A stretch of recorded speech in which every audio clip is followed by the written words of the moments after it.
we're about talent development. So the focus for everything we do is talent development. Okay. Now you might think about RAP as a funding arm and you think, well, how does that fit? But actually, so much of that is focused on like talent development in the region and building the capacity in the region. Brilliant.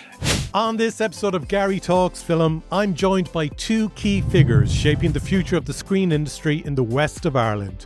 Gar O'Brien-Collins, executive of the RAP Fund and Commission, and Alan Duggan, CEO of Ardán. From grassroots creativity to global co-productions, this is a conversation about opportunity, ambition, and putting the West on the map.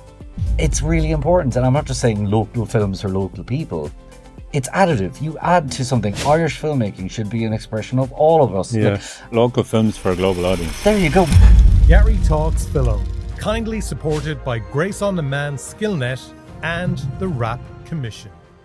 This podcast is part of the GK Media Studios Creators Network, helping people tell their stories. Become a storyteller today and learn about our podcaster network at gkmediastudios.com. Hello and welcome to this week's episode of Garry Talks Film. And I'm delighted that we have our supporters in-house with us today. The podcast is kindly supported by Grace on Demand SkillNet and the RAP Commission. And CEO of Ardán, Alan Duggan, joins us in studio today. And Gar O'Brien-Collins, who has a very fancy title, RAP Fund and Commissioning Executive. Thanks so much for joining us on the show. Thanks for having us. Very welcome, Gary. Thank you. Alan, I want to start with you first. You started in the Galway Film Centre in 2018. Oh, we're going pre-COVID. Okay. Yeah. Yeah, PC. And at the time, there was this big change happening. You had come from the gaming industry, and the Galway Film Centre was evolving into what is now Ardán. And at the time, I thought this is just the most crazy thing ever. This is making no sense. The Galway Film Centre is working. And on hindsight, looking back, nearly 10 years later, the foresight was brilliant. Because it's exactly what needed to be done. And what it has done in terms of scale for everyone in the industry and being that voice for everyone in the industry is massive. Yeah, there was a couple of different things that were going on at the time. So it was quite a change of the guard in terms of people in the organisation. But also it was a big change in terms of funding support. So prior to that, the Arts Council would have been the predominant funder. Mm. And so after I came in, there was a shift to Screen Ireland because the Arts Council had changed their focus. So you came in and it's like, okay, just to let you know, the main funder's gone now. Yeah. yeah. Best of luck. Here's the keys. So, like if you remember, this is just post Film Base. So there was a real fear. Yeah, so Film Base was the Dublin version, we say, of the Galway Film Centre that had closed. And had just closed, yeah. So there was a real fear that, Galway Film Centre could go the same direction. So I suppose the first thing was steady the ship. And then the second thing was we need to be looking more broadly. Mm. And it was fortuitous as much as anything. I won't claim that I had foresight of, this is where we're going. We did have a vision, I guess, of like the 4 verticals. So as part of the rebrand, we did focus in on that. So like film, TV, games and animation. So it did make us think more broadly. But no one was thinking games back then. Oh, I was. Yeah. Like one of the biggest gaming designers is a Spanish guy who's based in Galway. I remember I had 2 interns from Spain who, when they were over here, their favorite game designer was here living in Galway, and they were blown away, and they basically just hung outside his office all day until he came out to get his autograph. He autographed their laptops. Yeah. But the Romeros are here. Yeah. And royalty in terms of the games industry. But in terms of the big funders out there, I don't think anyone was thinking of gaming. Funders? No. So, look, in terms of funding, there's been a dearth of funding for the games industry for a very long time in the country. If you're a games company here, the only avenue you really had was through Leo or Enterprise Ireland.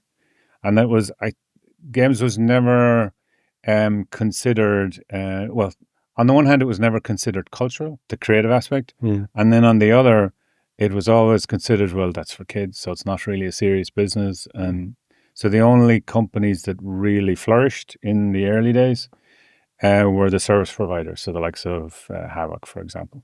Things are changing. It has taken quite a while, so it's been a journey, but having it mentioned now by the minister quite frequently, it is definitely in people's mind's eye now, and people are starting to realize that it is it's bigger than film and TV. Yeah, it's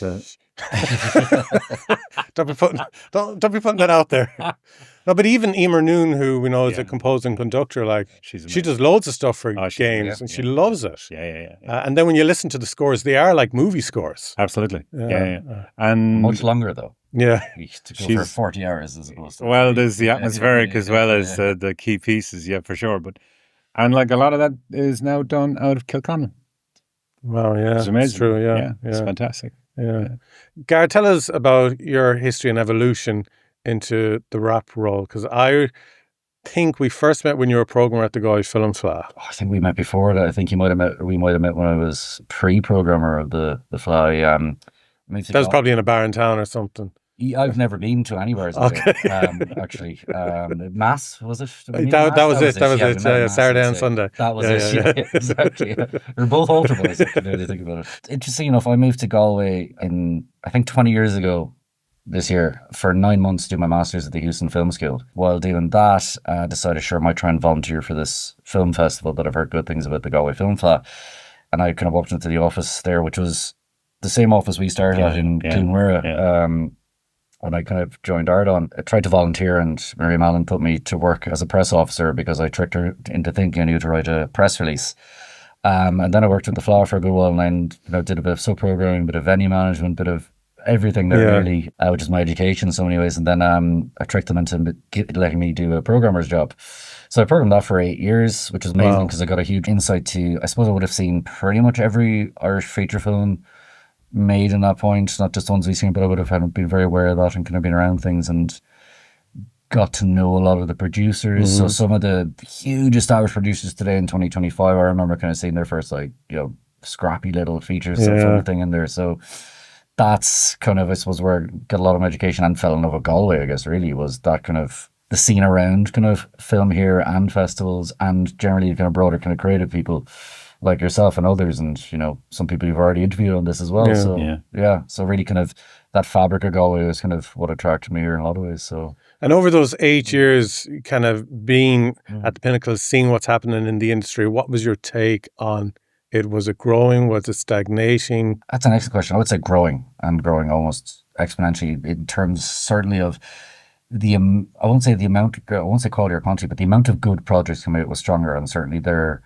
ability to reach international markets and audiences was coming out stronger. It's weird because you look at things that way, and also like the FLA has the fair with it, which is a huge industry side of it, and you can see the level of people coming in with that through things there. But I suppose over that time you would have had the Guard, which was like a major one. But like when you look back at the Guard, it was like Element Pictures, they're bought by Fremantle. It's huge, but the Guard was like released with such a interesting strategy in the US, like went city to city like a carnival almost, and it was amazing, and it was a big risk for them at the time. So it's kind of almost wild to look back that now as like a huge risk for someone like Element. I know everything is inherently risky, but it was like turning point for them too. Massively, but like also it was a huge like this works or it doesn't. So things like that, but also like you look at, I suppose, almost kind of smaller films, and I think there's a great one a few years back called Out of Here.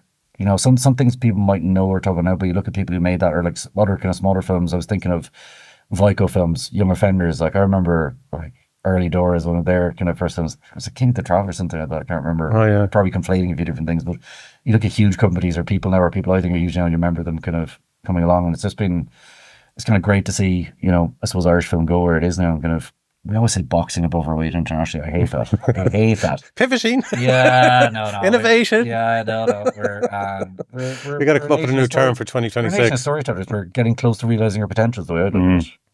It's like we're not boxing above our weight. We're finding our feet really. Like in terms of like we've got the power to do, and we're natural born boxers. If you want to mangle an allegory. So, what do you think is the reason for the success of those today who, years ago when you were seeing their early work at the FLA, to them actually still surviving in the industry and actually being successful in the industry? What is it that they have done, do you think, that's the secret? Hard work, risk and support. The money coming out of, like, let's say Screen Ireland has grown a lot. They have, I think, currently 46 different funding streams, which is really huge. And there's been an awful lot of support from them and other bodies growing the industry. But really, it's a mix of that top-down support, but also it's producers taking risks, not to take away from anyone else. And there's producers taking a risk on stories, on themselves and on their companies. And there's, I suppose, that kind of starting off point. A lot of people come out of film school and, you know, you want to be a writer, director, producer. No one necessarily wants to be crew, but there's like good crew here. But those producers who come out have to be supported at an early level, which is, I suppose, where I kind of, when I was, Alan asked me to come and kind of help out some stuff on rap, kind of do some coverage on some of the application, things like that. I was kind of seeing, okay, so that was a real insight for me. So I'd seen these producers come up and I was like, oh, they're a producer, this is great. But like, you see them fight for every little bit of money they have. And what's been really interesting to me is, again, I'm kind of putting this squarely on producers, and that's not necessarily the case, but that's one area I think is really interesting, is the producing the work to do. You see 1% of what they do. Yeah. You see the thing that gets made and you're like, oh, they got that and they got this money for it. You don't see the 99 other projects that did not get, that they developed and put heart and soul into and applied for things for and didn't get. And for everyone that works, there's 20 of those that didn't. And so I think a lot of persistence and resilience. You're talking about that earlier. And I think it's good to talk about that as well. This thing of, you know, it's part of the game is you're going to put in applications for funding. Yeah. It's like when you do the lotto, you're sure you're going to win this time, and you put in your application for funding. There's just something inside you that says this is your time. Gary. If you're telling you to apply for lottery, you have been scammed. No. Okay. I don't know, I might have been scammed as well by commissions for films, but I like it. It's definitely a rug pulled from under your moment when you get those rejections, and you gotta, I know, build hard skin. You could be months working on something and months waiting for a response. What's the word that I can never think of? Agnostic versus discretionary. Discretionary. There you go. That's it. That's the issue. When you're looking at discretionary funding, a decision has to be made. So there has to be a process. Regardless of how you do it, you're going to have a lot of people that are disappointed. Something that struck me when we were talking about it earlier is, like, when you think of actors, you know that they go through rejection and having a thick skin is required for the job. Yeah. But the same is true when it comes to pitching projects and what the producers have to go through. Writers and producers. Yeah, absolutely. Yeah.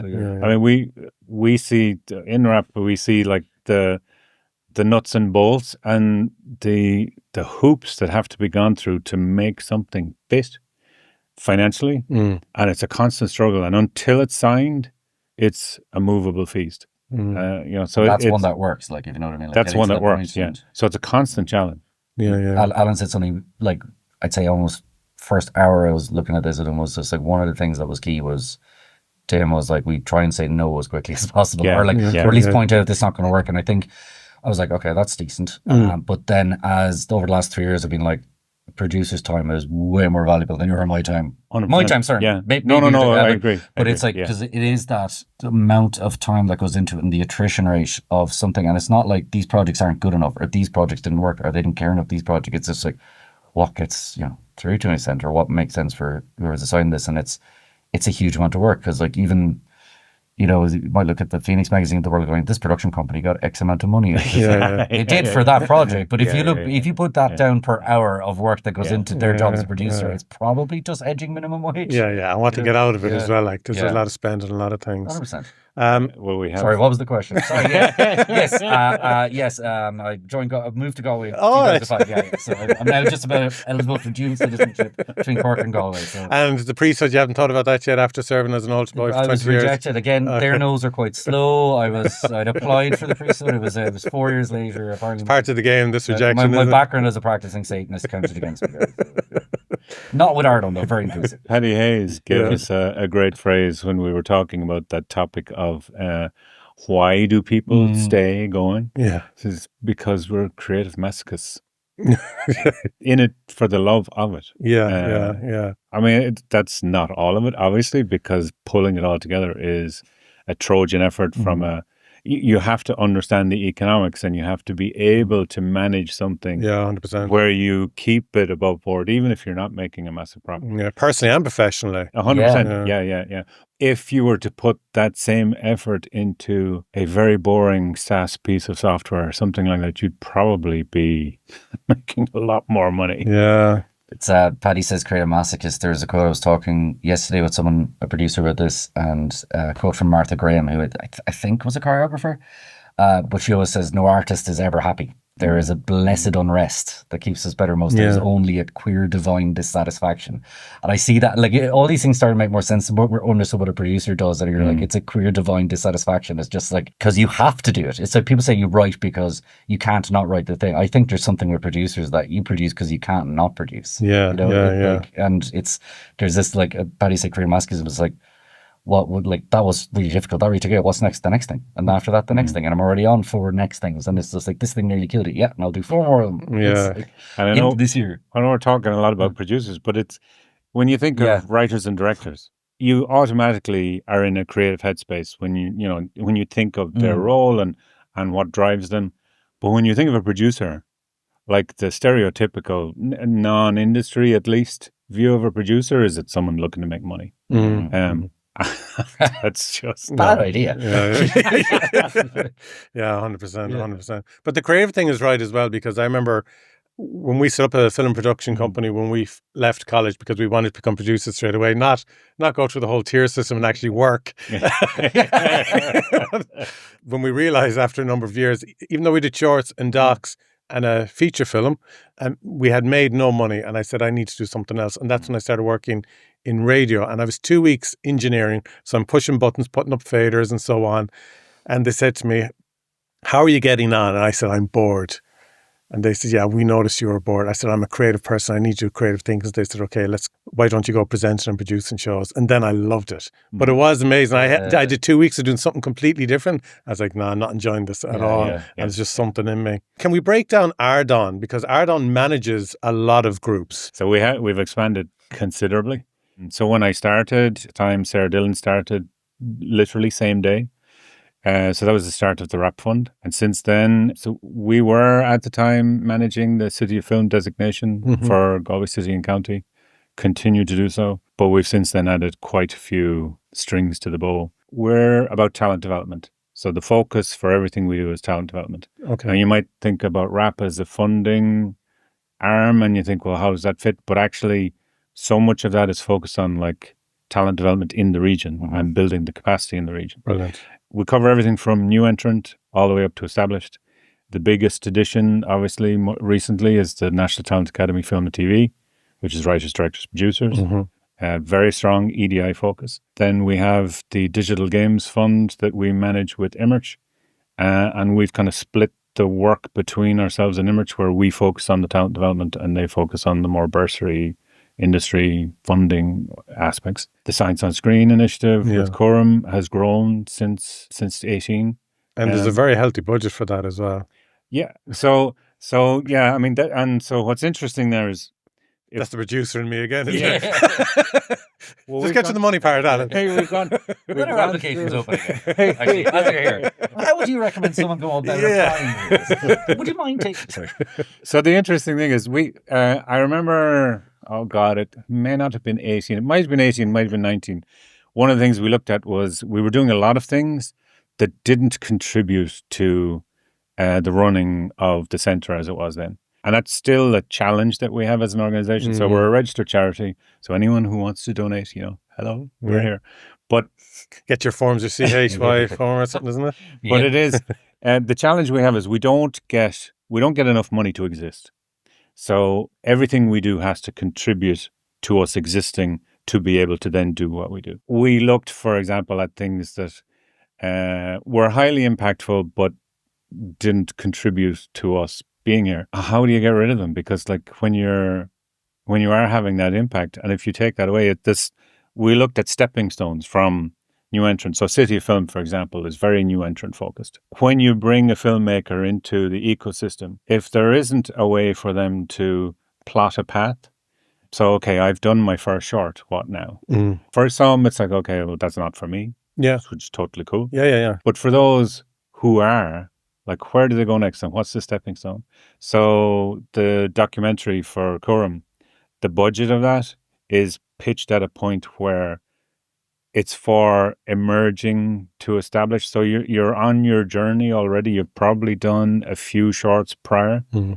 but this is like you're cutting your teeth on something bigger. The RT short is another one that's like the path towards the Screen Ireland shorts, for example. So we are very conscious of trying to make sure that we have those pathways, and obviously now building those for games as well. But are you saying that when you have those pathways, you have those budgets of maybe 50 grand or something, that you're facilitating it, but it's not that it's financially supporting you in facilitating it? We try to structure our schemes now such that the overall scheme will have an administration fee included in it to allow us facilitate. Brilliant, yeah. And that's because bottom line is we don't get enough just to be there. Yeah. That sometimes works, and like we're not great.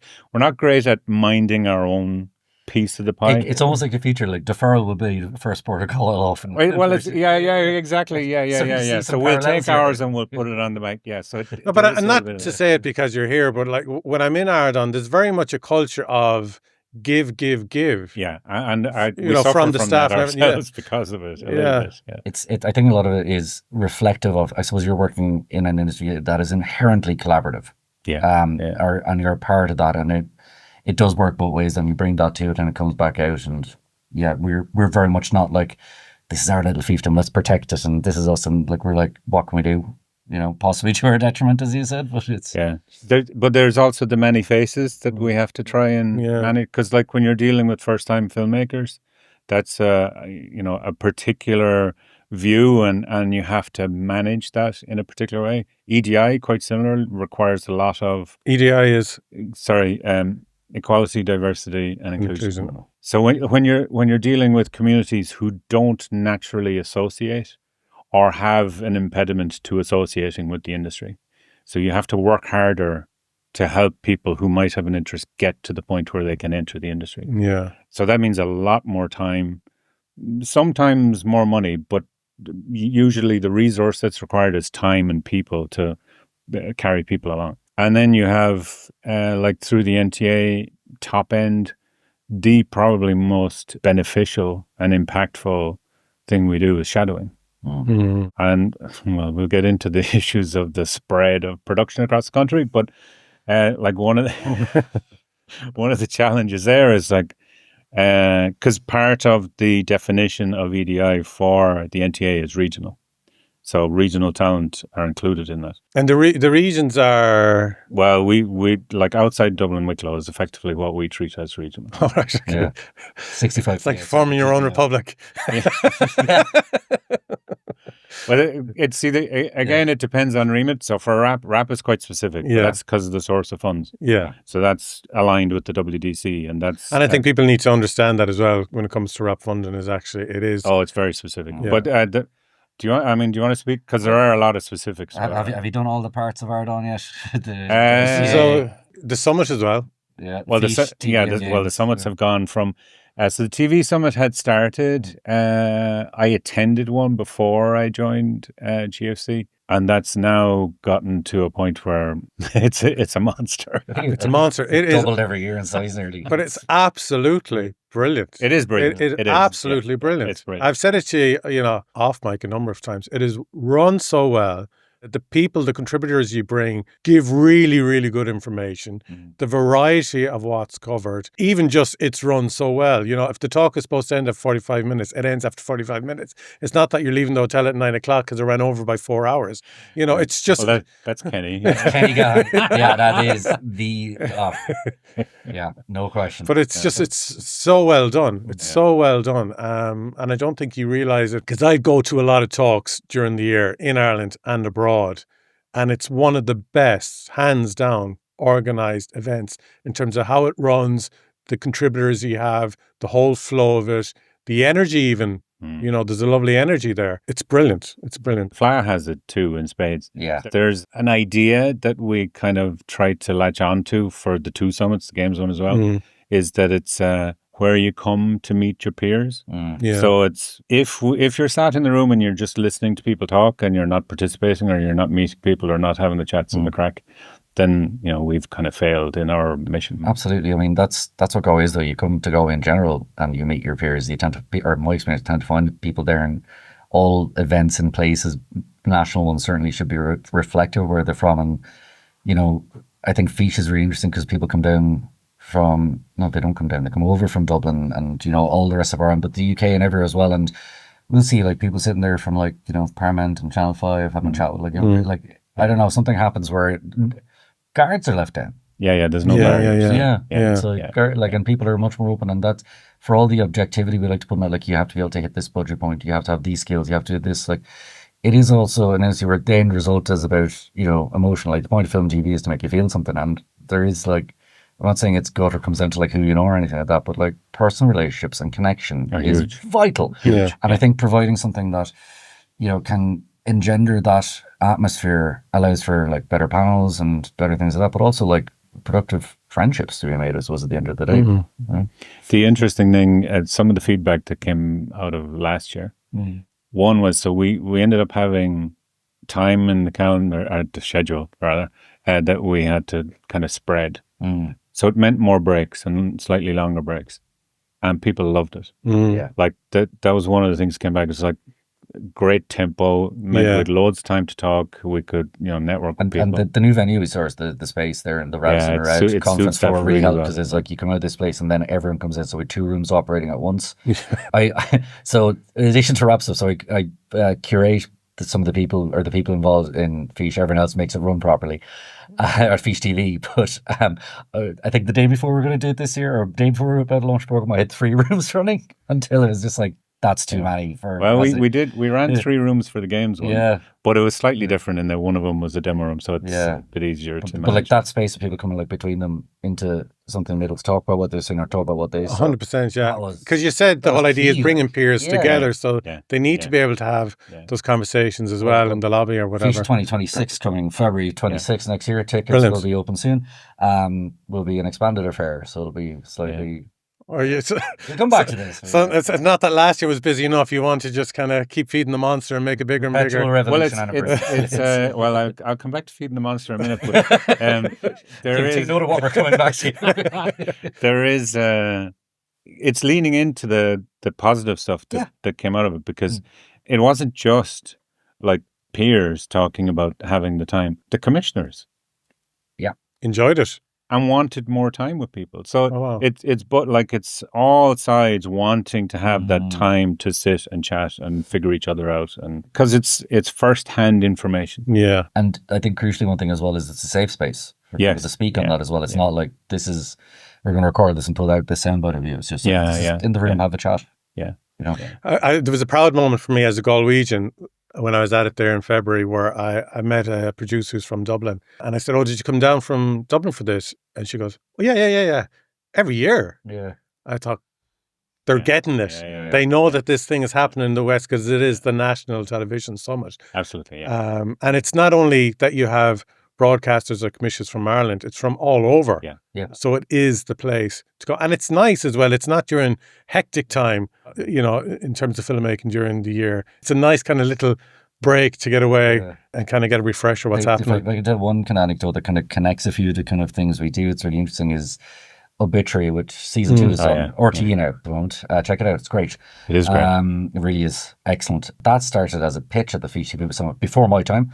It's part of the pitching competition, which has been running for a while, which is the NTA Sports now as well, which Kenny has been doing an amazing job of for years. That started as a pitch there, but he met someone there that his Canadian co-producer was, or was it from Belgian? Laurent Boissel, Belgian, sorry, yeah. And then, so that started as like a pitch, where Paddy pitched, obviously, Ray's idea.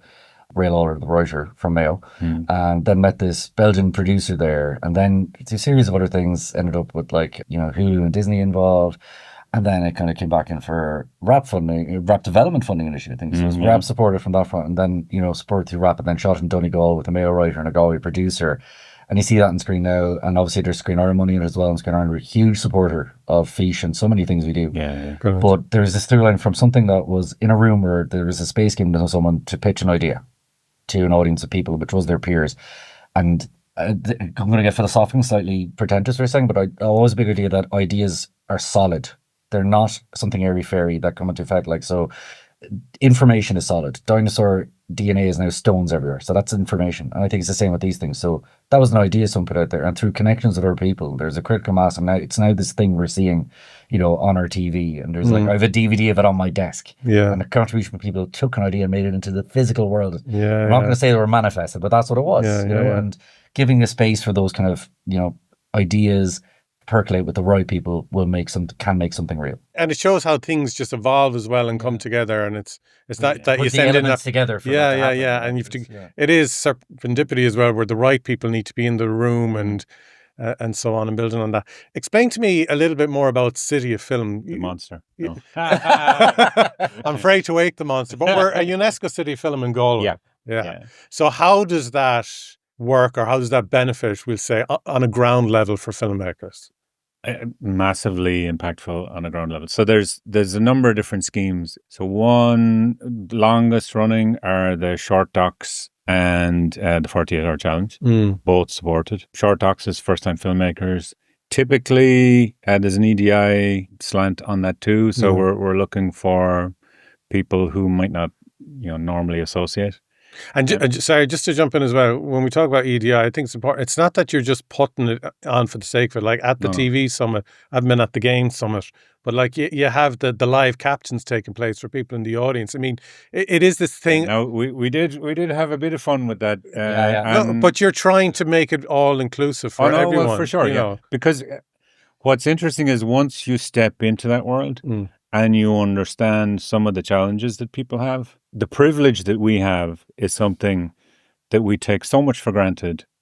We're unaware of the privilege. And it's only when it's made clear to you that you, I mean, we are so lucky. I'm not going to go to fiddle. Like, we're so lucky in so many different levels. Like, we're in Western Europe, we're in a stable, you know, economy and a stable nation and all of that other stuff. But the three of us, the privilege that's associated with that is something it's really hard to comprehend until it's put in front of you. And cis white men at that. So layers and layers and layers. Like you have ability challenges, you have sexual identity challenges, you have race and colour challenges. There's a myriad. Addressing them is really difficult and it comes back to that thing of resourcing.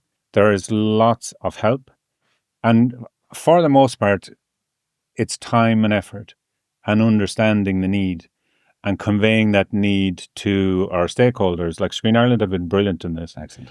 Conveying it to our stakeholders to give us the space to work in it. Not necessarily that we do the work, but that we bring people to the table who understand the reality that people are in, or understand the challenges that they have, and can then they're better equipped to engage with them. Mishlore, although we might not think of it in the same terms, Mishlore is with Galway Traveller Movement and is targeted at the travelling community. There's a myriad of challenges for them in terms of associating. If you think of when you were growing up and you wanted to be whatever it is, you decided that that's what I want to do, you had a role model. So if you don't have role models, it's really hard to get people to think about that might be a cool thing. And you mentioned earlier about, you know, moving the buttons around and getting bored. If you never know what it is you want to do because you can't see it, that's a huge challenge. I think you have great empathy because you're there seeing these challenges that people have and you're meeting them face to face. So well, there was a thing you said earlier. It's like, what was the phrase you said of like knowing enough that you know that you're... Socrates, I think it's Socrates, could be Plato. It makes those guys up a lot. Some Greek lad, anyways.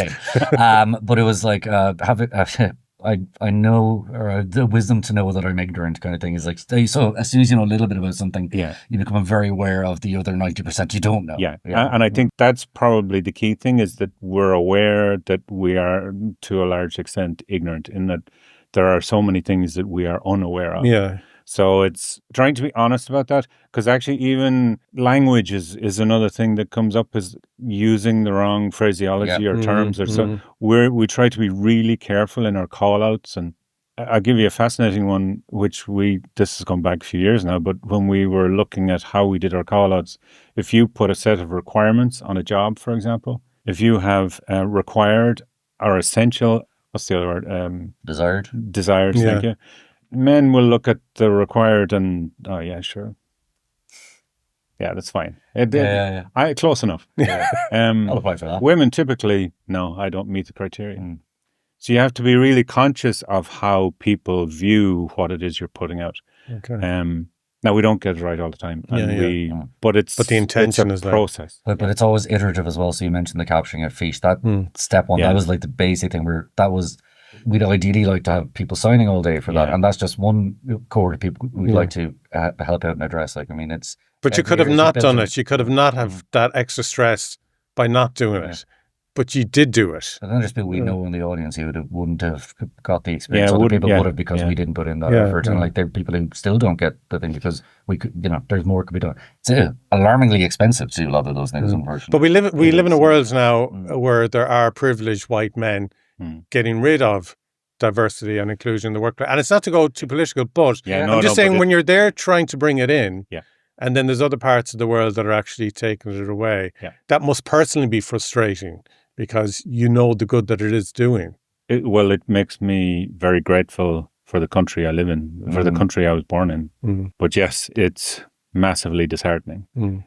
The other aspect is that when you think of where a lot of the money in the industry in Ireland comes from, what was it, 75%? Well, 75% of production funding is at least unlocked by money coming into the country. And a large portion of that comes out of the US. It's frustrating. So City Film, you're talking about the shorts and the docs and so on. Sorry, we keep going off tangent. We will try and bring in Eve and Lorraine to talk about the National Talent Academy. 100%, because I could only do lip service, and that is worth a podcast in its own right, for sure. Possibly a two-parter. Yeah. Seriously. Well, I want to get into rap. So two elements of RAP. There is indeed. So there's the RAP Fund and the RAP Commission. So the RAP Fund is an initiative between the WDC, the Western Development Commission, and Ardán, or it was the Galway Film Centre at the time, in association with the local authorities of Clare County Council, Galway City, Galway County, Mayo, Sligo, Leitrim, Roscommon, the SLR region, Donegal, and Údarás na Gaeltachta. It was a fund, it is a fund from the Western Investment Fund through the Western Development Commission. So that's where the fund that goes towards the projects comes from. To encourage filmmaking in one of those regions. So there's several countries. So to encourage filmmaking in the region, so bringing activity, but also to develop capacity within the region. Okay. So this is where some of the monster comes in anyway. So there's fundamentally the vast majority of the industry is within Dublin and North Wicklow, top half of Wicklow, let's say. Yeah. So Galway has a proud filmmaking tradition and history going back like various like things to like, I think Clad of Women at the Market was like a tourism film back in, was it 26, something like that? Films of Bob Quinn, various things like the region has a huge kind of filmmaking thing. TG Carr, the establishment of that. A lot of the problem we kind of face, and forgive me if I go off on a slight tangent, disinformation of it is keeping activity here, so, and people and crew. So again, it can go back to representation a little bit. Like if you're here and you grow up in this wonderful, brilliant cultural region, not just Galway City and County, which is of course, the cultural heart of all that, but like it's an amazingly cultural region, and you want to be a storyteller in film, TV, animation, or games, and that doesn't just mean writer, director, producer. You want to be a set designer, that's storytelling. You want to be costume designer, hair, makeup, that's storytelling. You should have producing is absolutely sorry. You should have the ability to work where your culture is and express yourself through your culture and all that. And that means like having enough activity in a region to sustain it. So like if we have a crew base here consistently, then you can have a film here and the crew here. But there's actually a bias against that to an extent financially because it is more expensive to do so. So once you go 65 kilometers outside Dublin Wicklow, if you're a crew member, if let's say you're head of department for this project you want to shoot here in Galway, your cinematographers from Dublin, you bring them over to shoot here, they have quite rightly to be paid their travel, accommodation and per diem for doing so once they go 65k outside that. The same doesn't apply the other way. So if you're... Yeah. And I was saying this to someone recently, they thought it was a joke. I was like, no, this is actually real. So if you're coming from Dublin, North Wicklow area, across to the west of Ireland or to the north of Ireland or whatever, Cork, up to Donegal or down to Cork, whatever, you'll get paid for the travel and hotel and per diems and so on. If you're coming from Cork, heading to Dublin for shoot, that expense is on your own. 100%. Yeah. And a lot of people they're lucky enough to have somebody that they can bunk in with when they're up there. That's great. But they have the expense of, either maintaining a place up there if they can afford to do that, or trying to find somewhere. I mean, we've heard stories of people like sleeping in their cars. Yeah. There's people as well who I know who do the commute. So like their day could be 14 hours, but they're doing the commute back home. And 100%. again, we're all talking in the industry about carbon footprint, but then that completely goes against what it is that's trying to be achieved. It's certainly, I think, gotten a little bit trickier over the last while, because we can get onto the regional uplift and stuff in a little while. There are supports there, like Screen Ireland's Nationwide Fund is really helpful. It kind of is money towards projects that are shooting as a Dublin Wicklow area. There's currently 2 strands to that. But the coalition, the Willing, came together and said, we need something to incentivize, essentially, in the region. So Rapper said, I can put up to 200k into projects that film within that region outlined earlier. And we've done 20 projects so far. And so there's a few different things, like to keep activity going, to have that spend in the region. So again, we can look at this. So even, let's say, banner year 2021, there was, I think, let's say there was about $500 million spent on film in Ireland. Again, as Alan mentioned, about 75% of that was unlocked with money coming from outside the country. But of that 500 million, there was 124 million spent outside of that. So spent regionally. So that's anywhere outside that region, right? So that would have been about 20% of the overall spend. But that was when there was a regional uplift of a 5% additive on top of the base tax rate or tax exemption for that. When that dropped, and there was, I think, 474 million or thereabouts last year spent in the country, 59 million of that spent was in the region. So without that incentive, without the regional uplift of 5% extra on that. So overall, it looks like the industry's doing really well. Regions. So it was less than half to spend after $500 million when there was an incentive. So something like RAP would have added on top of that. So we've done 20 productions, which is 10 feature films. I think, was it 5 seasons of television now, 1 animated feature, animated TV series, some development companies. And can you come in at the start for development funding, or does someone else Not anymore, no. We used to do development. But the problem with RAP, an issue and a challenge we face, is that the source of our funding is the WDC, who have been incredible supporters of this, like throughout the project. It wouldn't exist without them. And there's like somewhere between 25 and 40 million has been spent in this region because of these projects that would not have been there without their investment of, I think, about 3.5 million to this point. Their money is not a good fit for this. It's brilliant that they don't. It's not the way film normally works, or film and TV. When I say film, I mean screen. Let's say screen normally works in terms of funding. It's commercial. Yeah, the key word is investment. So it's an investment. So it's not soft money.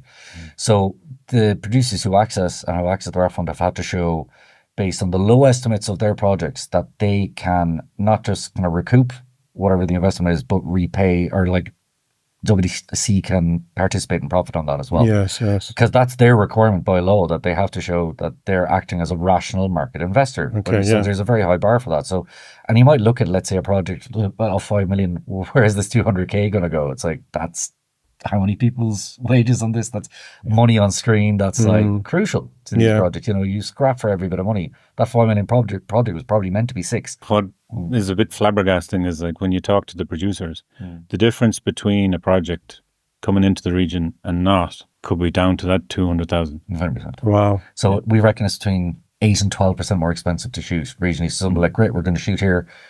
Story set in Galway, we're going to shoot in Galway. It's great. And let's say there's a big American financier, and this is all hypothetical. And they eventually go, this is a great project. And they come back, it's like, geez, that's very expensive. Why aren't we just shooting it in Wicklow? Because let's say there isn't necessarily the crew base there, so we have to bring it all over. And that's not to say that we don't have exceptional crew in this region. We do. But the anecdote I keep coming up to is, like, there was a project a while back. Someone was looking for, I'm going to make this up and say, a set designer for a project they were shooting within the RAP region. It wasn't actually a RAP project in the end, but it was a project they were shooting here. And they asked this person who was based in the region, would they do it? And they said, I can't. I am about to accept a job at the same time in Dublin. They were like, what are they paying you? We'll see if we can match it. They're like, oh no, you've already offered me more. I'm taking the one in Dublin. And they're like, why? You're going to drive there and back? Yeah. Why would you do that? I said, because this might be the only project of this scale in this region, or in Galway, let's say, for the rest of the year. Whereas if I say no to that one in Dublin, I'm saying no to 3 other projects that will be happening there from that company in the next one. And that's my yearly salary. And this, so something like RAP, if you can keep activity. Yeah, it needs to be ongoing activity. Probably ongoing activity, and keep people working here. And that's a driver in that. But also, it's either that to get all these things done, you need political will and support on this. And there has been really good support. on this, but you need to show that it's having an impact as well. And I think a critical thing from RAP is, and like again, WC need to show recruitment on this, but the local authorities and ourselves, we want to see impact on crews. So we've got numbers of 17 of the 20 projects returning. That's 2,034 crew positions filled, about 2,500 extras. I think like nearly 250 trainees, like incredible level of that. But also of that 3.9 million spent directly on those 20 productions, we have seen 46 million spent in the region. Now that's boots on the ground figure. So for Section 481, which is the tax incentive we discussed, that's like, is that money being spent here? But that can include, like, let's say I have, Julia Roberts is filming this thing here, so let's count the spend on her. She's not spending that in the little in, Duishka. Yeah. So we sensitize that down further. So we look at, even based on, take out all the people who aren't regional. Let's take out the international people, all the people who are regional and accrue to the best we can. And the producers, again, being amazing, we get this regional impact for them at the end of this. And they're like, we spent this on apples in this station, in this shop. This little greengrocers, but the sensitizing it right down and taking that out, it's still about 26 million spent to the region from a 3 million spent. So it's still about 9 to 1 return. So we can show through data on RAP that these 20 productions, that the money spent in them, every euro spent into them by the WDC has generated at worst €9. €9. At worst, up to 15, at worst €9. That's incredible. So it shows that investing in this sector it's will bring important local economic return communities and huge amount of capacity for the region. And that's going without, I suppose, some ancillary things like the amount of shadows that the NTA might have had in some of those projects, or other groups on that. The amount of trainees and people who came up on those projects. Like I know on something like Obituary, there's people there who were like, trainees on one are now like crew or like full, like people go up on these things. And Donegal is an amazing example. Boy, all this is great. There's an amazing, amazing film officer up there. Not all the counties have a film officer.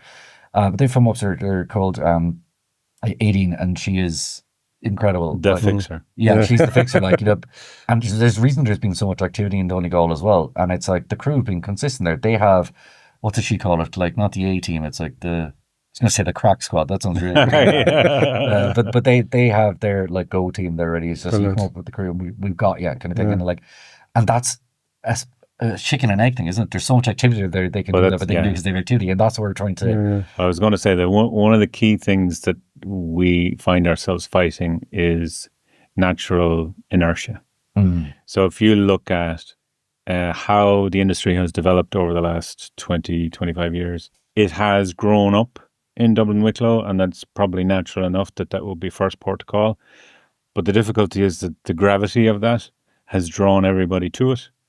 And that continues to draw people in. So if you want the work, so it's like back to that, if you want ongoing continuous work, you go where that work is. And if that work is on Wednesday, then the entire industry will go and work on Wednesday. And so like you do have difficulties like that where a large production comes in and other productions suffer because all of the crew gets... A phrase that we've often used too that has rankled a little bit is it's really important where a producer wakes up in the morning. So if you just think of it from a purely personal perspective, so people talk about it being a closed shop and all these other things that are associated with the industry.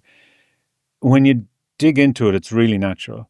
You want to work with people you trust. You want to have continuity of work. You want to use your skills as effectively as possible and get the most that you can from your day. If I wake up in Dublin and I have to make my way to Galway, or I have to decamp away from my family for a month for, the shoot or whatever. Do I do that, or do I go half an hour down the road to a studio in Wicklow? These are just totally natural instincts that people follow. And the problem is for us to break that and for us to get a regional spread, it has to be deliberate. It has to be intentional. There has to be something that is biased towards the regions.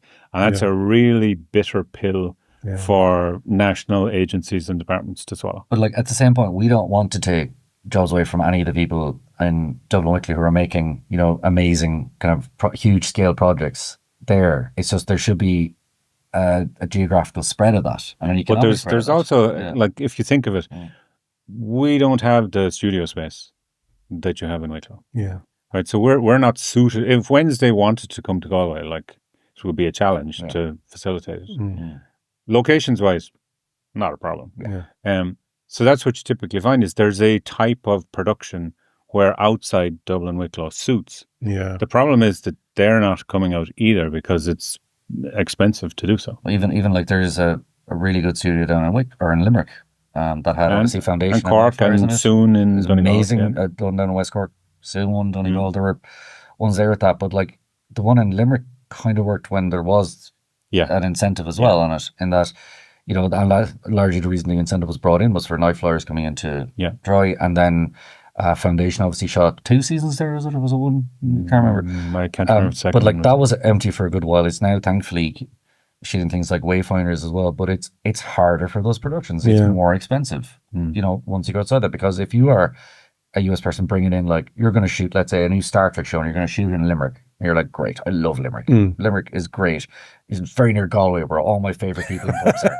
That's the best thing done. But like, you're bringing your show in there, and like, you're like, well, obviously we're Paramount. We want the best. We want that cinematographer. Where are they? Do I bring? Oh, geez, it's starting to add up now. We want that. Geez, why is this now? And you're like, oh, fuck, you know, screw it. We'll just do it in after. I think people just on the ground, you know, people in hospitality, in catering, anyone who's any small business to a big business in, you know, outside of basically the Dublin Wicklow area, you know, you can all benefit by putting a little bit more pressure on the powers that be to support more investment in the regions to be able to facilitate and host the production of film and television shows. Two things on. Sorry, you go. I was going to say there's a lovely anecdotal story out of Donegal. That's exactly right. Very good, So I'll do every second word, okay? You line up his little anecdotes. You go with that one. No, I you go. know I'm a second. No. You know it better. So there's a film shot up there with Paul Mescal called God's Creatures. It's an A24 project. I don't think it's at the box office so far. Very good film. Yeah. But that we've like from 18 up in Donegal, and you know, people on that was shot during COVID, and there's at least 3 businesses up there where that was shot that are only in existence today because that film came in during COVID and shot there and kept them going. Till it closed. Yeah, like 100%. So that's a very specific example, but there's livelihoods there that are still there because of that. Yeah. I'm not saying bring the film in; it'll save all your. It'll bring back extra vision. But even, you know, as someone who grew up and is from Galway, today, 70 years later, I can still see the impact that The Quiet Man has had on the region of Cong. That's what I was saying about ideas are real. Cong is, you know, what was it, Innisfree? Or what's the town in Quiet Man called again? Innisfree, yeah. That is that town now. That's become real because of an idea. You know? And you can totally see the impact there. Yeah. The other thing that you're touching on there, which so as a newbie into this, like, okay, 7 years later, but still a newbie, we are standing on the shoulders of giants. True. Like, if you look back through all of the people that have supported the industry, I'm not going to start naming names because I'll surely leave somebody out. It goes all the way back through TG Carr, through... When you want to name a name, don't you? No, yeah. The name one, you leave out. So I'm thinking of, like, there's the same as the producers, there's a need for persistence and resilience in sport. The problem with the challenge we have is that it's not a quick fix. So, like, the challenge is still the challenge that it was 30 years ago. We're just the latest cohort who are trying to address it. And so it does very much feel like, you know, you're on the battlefield and the flag fell, so we picked it up and we're running. But it's been going for 30 plus years. Yeah, but you still need someone to actually pick up the flag and keep going, which is what you're doing. And I just want to kind of just bring it into the Western Forum. Yeah, Western AV Forum. I've been at a few of those meetings, and we were at one recently where, you know, if I say the key filmmakers from around the region was there, I'm saying I was there, but I'm not calling myself a key filmmaker. But, you know, people who are big players in the industry in the west of Ireland, we're all sitting at this big table in Ardán discussing the future, and we had Desiree, the CEO of Screen Ireland, there as well, kind of fighting our corner for what is needed for the survival of the industry. And we've been at various events and functions over the last 12 months where, you know, politicians have gone to podiums and maybe they've been wined and dined, but they've kind of, you know, lauded us for what we've been doing in the industry and says that they will continue to support us. And a budget came out there in the last number of weeks. And it was very disappointing. Very disappointing. And I was like, right, okay, what happened here? We felt we were being heard. We were being heard in certain quarters. I think we need to say that, because there are those amongst government and amongst the Department of Culture for sure that are supportive. To go back at one step, just to go back to the what is the Western Aid Forum for? Well, we can go there too, but the discretionary versus agnostic. Yeah, that's a really good point. Why is the regional uplift so important? It's because it's agnostic. It doesn't care who you are. You meet the criteria, it's automatic. So it doesn't have to go through the discretionary funding application process that you would with Screen Ireland, with others. So even nationwide, as good as it is as an intervention, it is still discretionary. Discretionary also means it's very limited. So someone has to make a decision where the money goes, and then they have a limited pot in where it can go. Yeah. And once it's out there, then you're done. Whereas the tax credit, if something absolutely amazing and impactful arrives on the door and gets the tax credit, then great. It's additive. So that's the first thing. That's why we have to fight so hard for it. And then the second thing is that takes the inward side out of the equation. Now, will also benefit those who are working in the region, which is, a huge bonus. But what we also need is discretionary funding that is specifically targeted towards the region. So it's only about building capacity and building IP out of the regions, because it's only when you combine those two that you will ultimately get and that the discretionary is not just addressing the extra cost and plastering over. I think it's actually geared towards developing capacity. So like nationwide at the moment, nationwide is trying to fill the gap that the regional uplift should be, filling.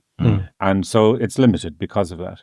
It's also limited because, to be fair to Screen Ireland, I understand the rationale. It's limited to Screen Ireland funded projects. So if you're coming with a project that doesn't have Screen Ireland money, you can't access that additional support. A lot of reasons why that makes sense for them, but a lot of reasons that it makes no sense for the industry. Yeah. And that's discretionary is challenging. Whereas the regional uplift is happy to see anybody come to the door. Yeah. And we've been lobbying very hard for that over the last few years at the Western. So the Western Navy Forum, that's, what are we now, 53, 54?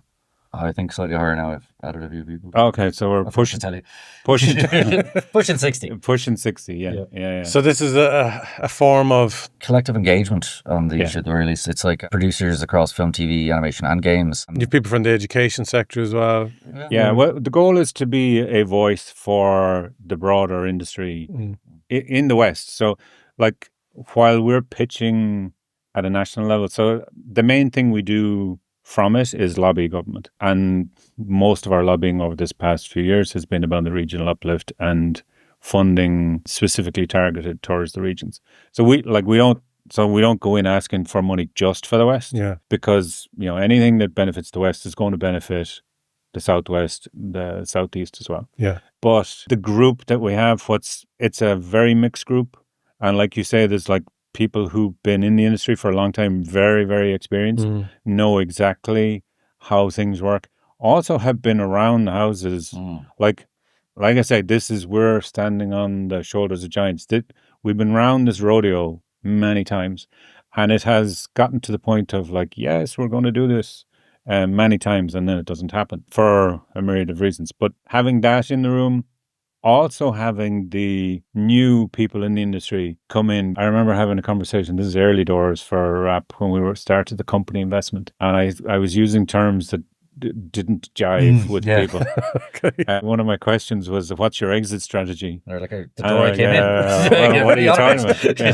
So, but when you're talking to younger filmmakers, younger producers, they get it. They are trying to build a business. So they're thinking of it more in terms of a business rather than a way of life. Yeah. But you need all of that. You also need the stakeholders. Again, if you think the industry wouldn't exist without Udros, wouldn't exist without TGCAR, they've been the bulwark that the industry's been held together by in the West over the last while. And the college, you do need the colleges at the table.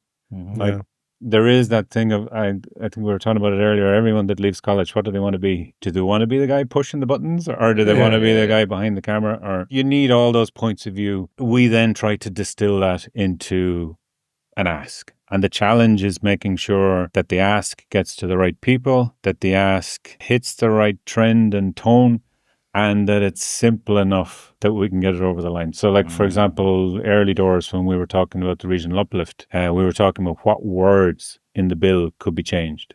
Not like put a new paragraph in. What words? A number. If we could just change a number in the bill, that's so much easier than anything else. And the other context, of course, for anything tax related has to be approved by your estate aid. So you have that round trip, and also in the back of the minds of people who are looking at how this will be drafted, it's like, well, the body of work that's required to get that to a point where you can get it approved, bring it back, enact it.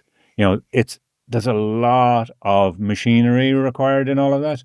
So a lot of learning on our part. Yeah. I mean, it's constantly, trying to upskill and understanding this, because I remember, I'm trying to remember now how I got involved with the Western Navy Forum. Did I just slide it? I don't think you ever asked me to. I think I might have just forced my way in there accidentally.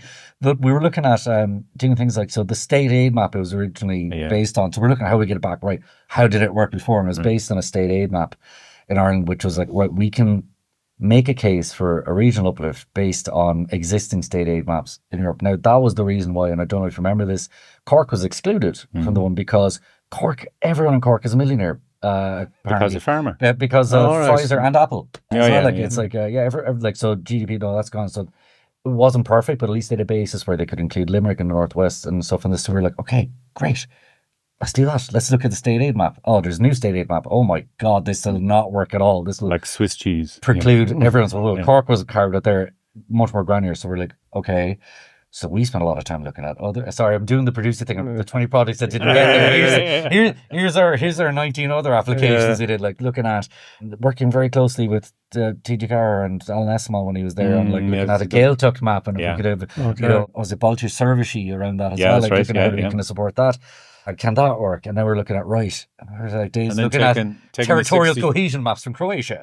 The 65 kilometre rule, and applying that on top of the key towns, the service towns in the island. Could we make that work? And then like, what language can we do? So you can come to someone with a solution, and go like this. None of those quite worked. And then like, we work very closely with Screen Producers Ireland, SPY, which would be the producers, like support group in Ireland. And it's like, they're also very, very passionate about this issue. And it's been a mainstay for them as well. And they would have certainly skill sets we wouldn't have and be able to go. And although they also have a remit that, grateful that we don't have to be involved in as a guest, at least, in terms of union negotiations. Yeah, very true. So there are so many layers to all of this stuff, and the implications like go deep. From watching movies in Cannes and Berlin and all over the world to decide what goes in the Galway Film Fleadh, to doing reports, like this isn't the sexy stuff at all, is it? Do you know what? It's like, I'm very grateful for this, because I came in just over 3 years ago, actually nearly exactly 3 years ago now, to, I think, program bit of Fish. To program Fish, and I was like, great, I like that. I've done programming. I like industry stuff. I'll do that. And then it was like, you might give us a hand here with some coverage, just a bit of coverage on our athletes. And then it was just like, Alan asks me every year. Alan's actually, I'm about to say, because he heard me in Empires, he's a really good boss, because he's like, every year we'll have a 1-to-1 and be like, is the job what you thought it was? I was like, no, it wasn't what I thought it was yesterday. And it definitely wasn't what I thought it was. You were like, here, do this. So grand, nothing legal or financial. Here's the thing saying legal and financial executive. We find every day is kind of learning, but it's because of that you care, and sorry, that sounds really facile, but I am very passionate about, not like I'm a committed regionalist, like, death to Dublin and Wicklow. No, I really, really care about those philosophical things. That is very important, where the creative wakes up, and you should be able to express your own culture on this.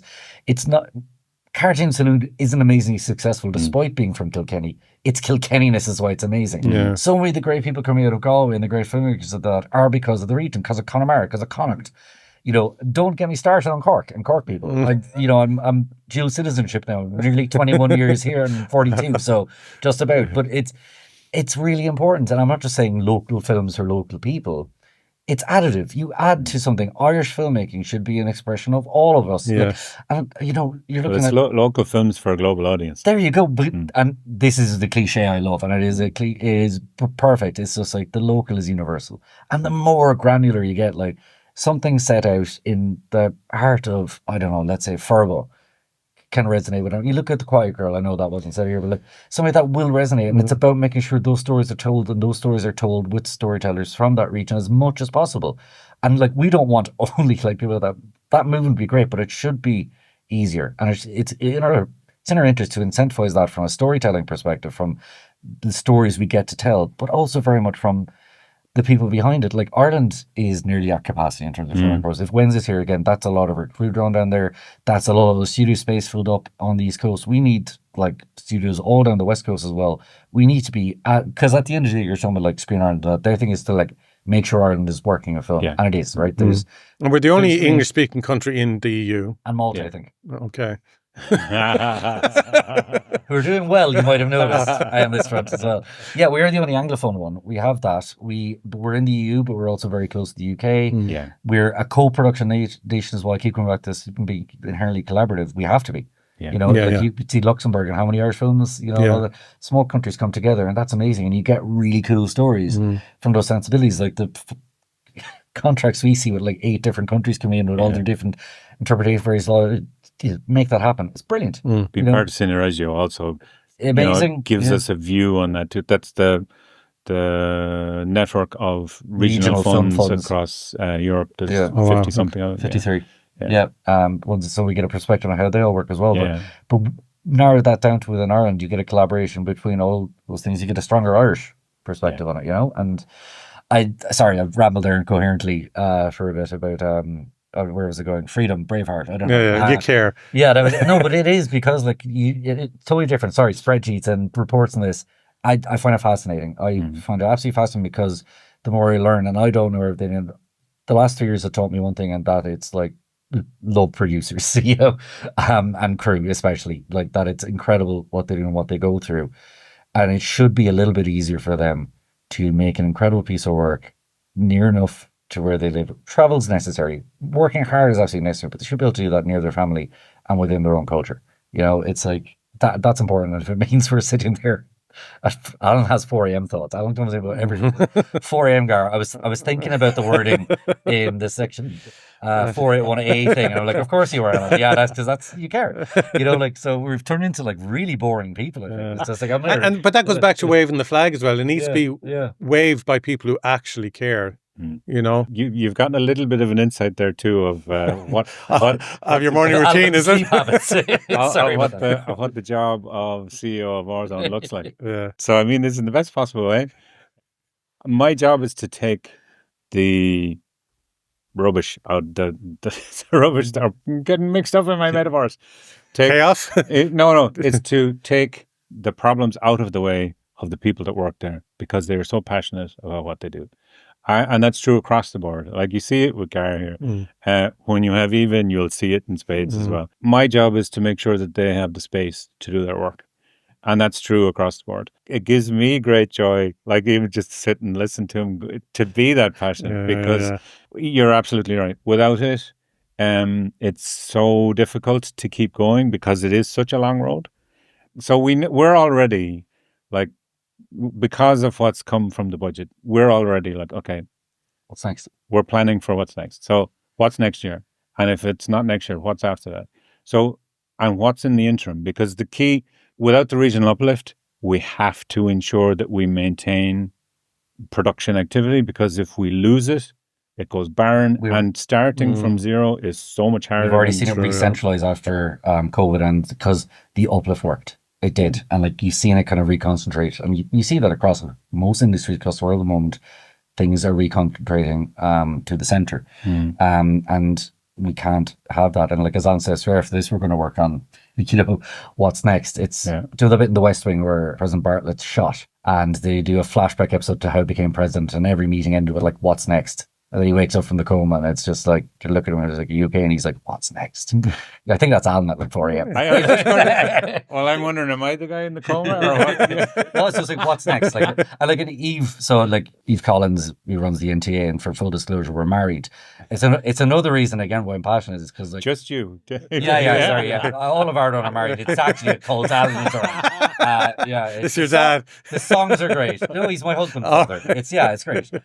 Keep that in. That was good. So husband, father, CEO. Well, it shows, I've always said it's amazing how small the industry is. People don't realise. That's an example. I mean, you probably met at the Flower or something. We did. So we met through the Flower. I'm very grateful because I accidentally tried to volunteer at the Flower. I was put to work by Miriam Allen, who clearly saw something in me, the fool.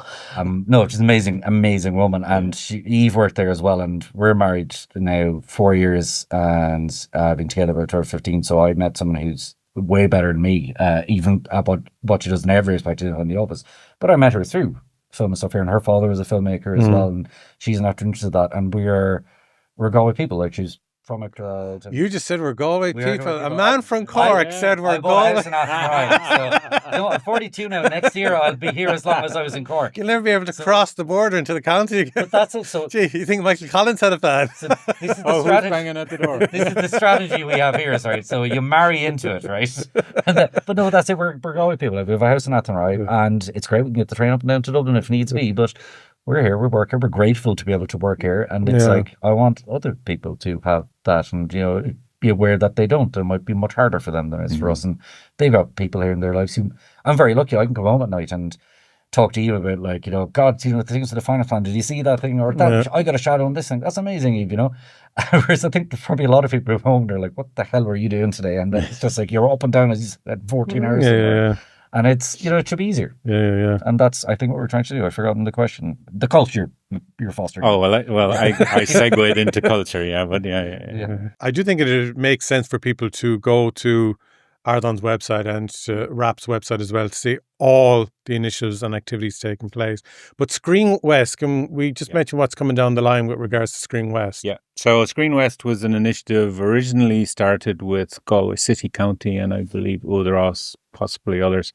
And the goal of it was to showcase crew locations in the West and in Galway City and County in particular. The original intention was that it would be self-maintaining. So, you'd put yourself up there and you'd update when anything changed. So it's like your own database. Yeah. But of course, online database, life doesn't work that way because people are busy. Yeah. So what we're doing at the moment is there was actually an archive. There was a number of different aspects to it. So we've been revamping it, which has been quite an undertaking because a lot of what was there hadn't been updated since, we did an update 3 years ago, 2.5 years ago. So we've been doing that again. But we're trying to combine areas of common interest.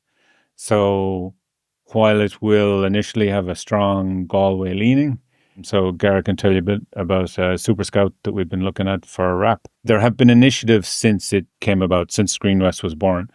For example, through Screen Ireland, so they have a locations database. We won't necessarily be going that route just because of the horrendous licensing issues associated with it. But we found a very viable alternative. Yeah. So Screen West is a crew database, is it? Partly crew, partly location. The goal of it is to support the commission, the RAP commission, but support the Galway commission. Okay.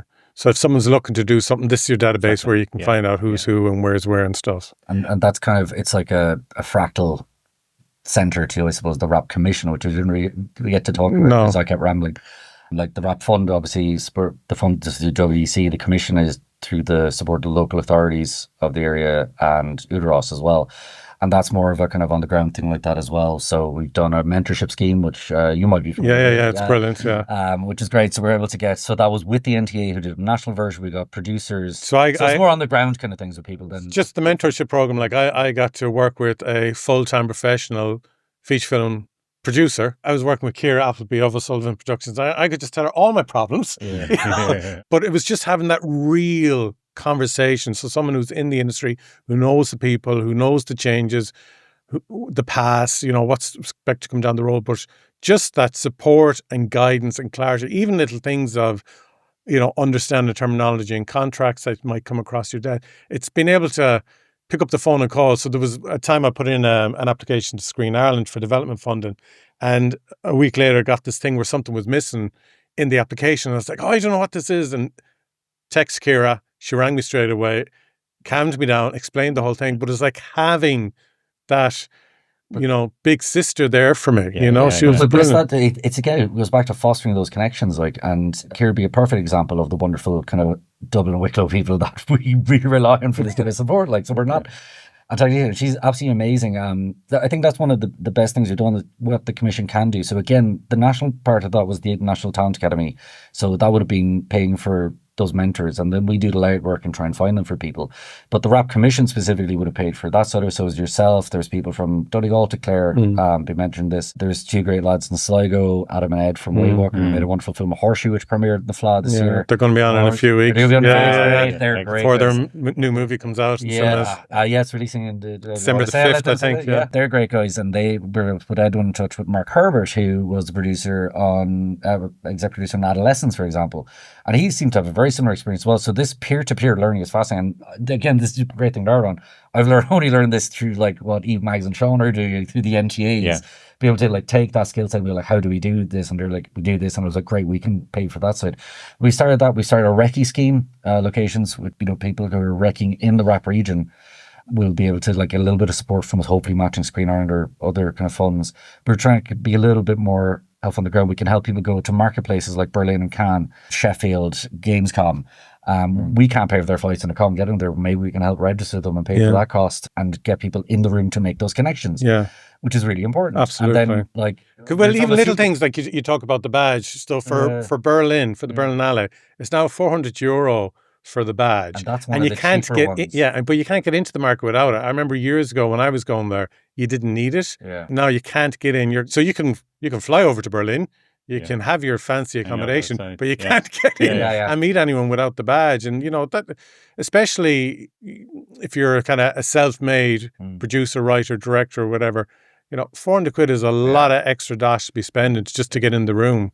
And it is great as well because there are it was a nice mix we had in Berlin this year, for example. So it's my star producer from here, I think Sligo, emerging writer producer down in Clare. So we weren't looking at what level. It was will this be impactful for you? We can do that. And then as Alan was saying with Screen West, the kind of crew and locations, one we've been working with a UK company called Super Scout, really worth looking into. They're new but incredibly responsive, so they're kind of working on a new way to look at locations. So we've kind of built a test one. We haven't put it out yet for the entire region of kind of mapping little areas, but it's really user friendly and very easy for people to upload their properties, and you can have properties within locations. So you could have a location that's like this, let's say Gary Kelly Manor, but then another location could be the lake on Gary Kelly Manor and something like this, or you have a field out back and then there's a house here, and a shed. You can mark them, very user friendly. So we're looking to roll that out to this company in the UK, to the local authorities and to Screen West and to people be able to do that. So try and be a little bit impact from this stuff as well. And the current thing is learning a lot more how locations and location managers work as well. And the recce sport. So we've had predates even me arriving at GFC. There's been a recce support initiative with Galway County. It's not necessarily huge amounts of money, but you'd be surprised how impactful it can be in terms of getting. But you have to be maintaining so many relationships then as well to keep this afloat. Actually, funnily enough, Ardán is quite a big jigsaw. There's a lot of moving parts in there. And it has come up recently at board level. We've been talking about the Ladybird Guide to Ardán. Which Alan had to explain to the younger members of the team. They're like, what the hell is a ladybird? What's a ladybird? She's a ladybird. So I'm going to book on the taxonomy of different types of ladybirds. What's that? But because it's such a complicated animal, we do need to be able to show it more simply and more visually.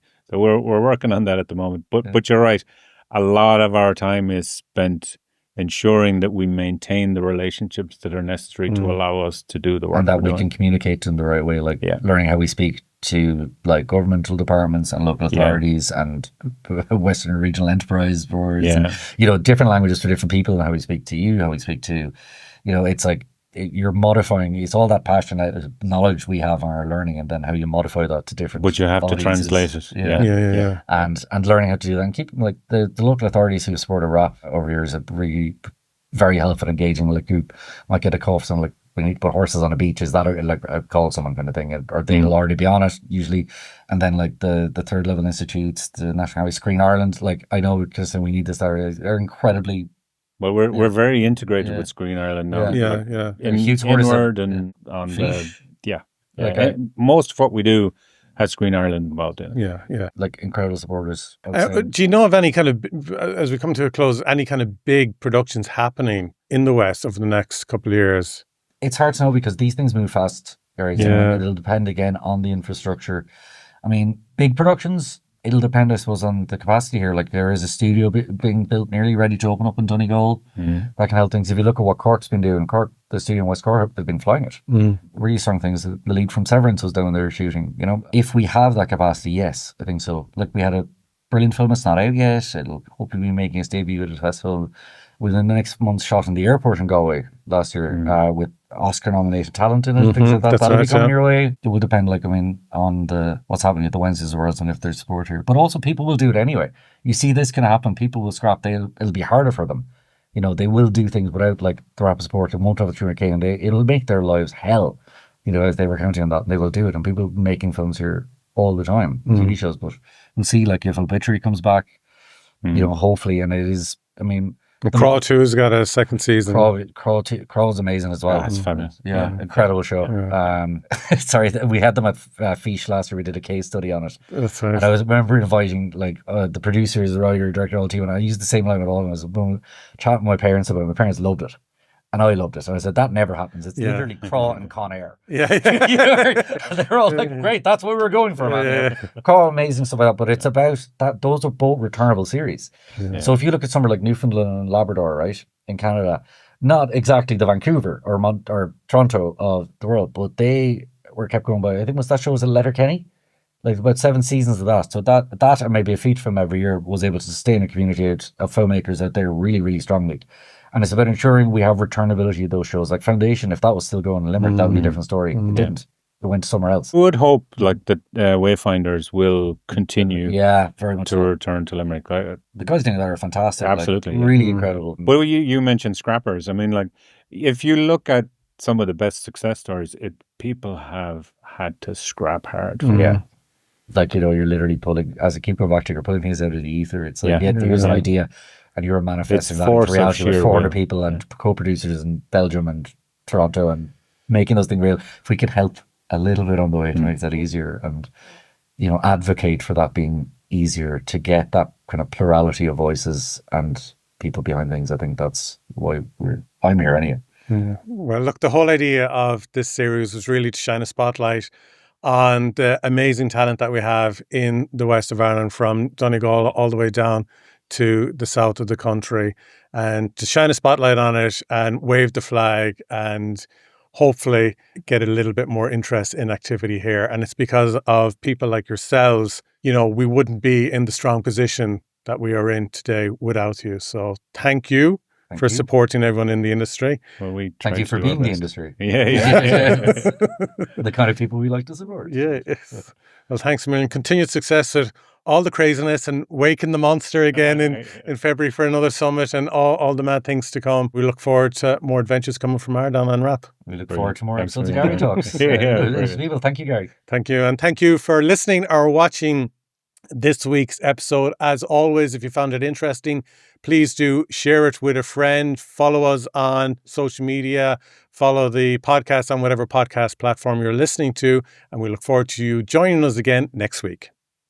Garry Talks Film, kindly supported by Grace on Demand, Skillnet and the Rap Commission.